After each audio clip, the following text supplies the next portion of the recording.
Hi all, I am Gunjan Gupta, your instructor. So today we will cover Maven Repository. So let's get started.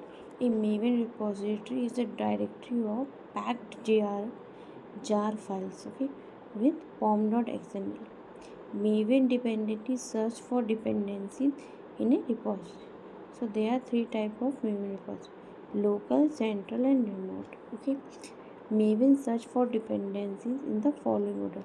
First, we will check local repository, then central, and then remote.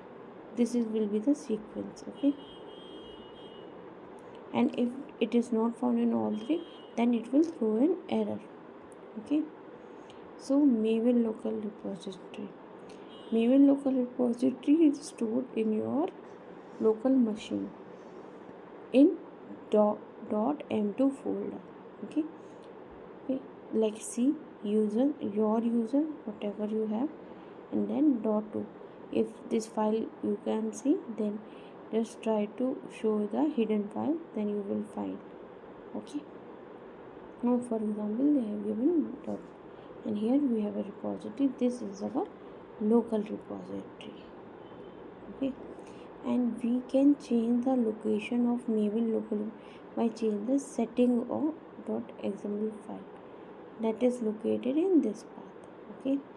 So you can go and change it, okay? Path is given. So this is done, and now central repository is located on the web, okay? It has been created by Apache Maven community, okay? And this is the central path, okay? The central project contains a lot of common libraries that can be viewed by this URL, okay? You can use Maven remote repository is located on the web.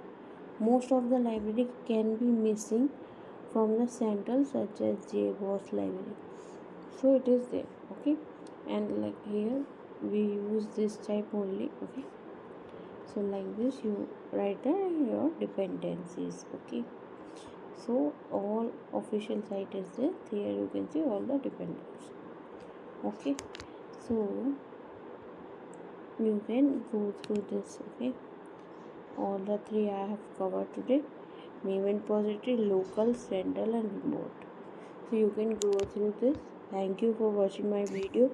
Please subscribe my channel and please like my video and do comment if you have any question, and do share. Thank you. Bye bye.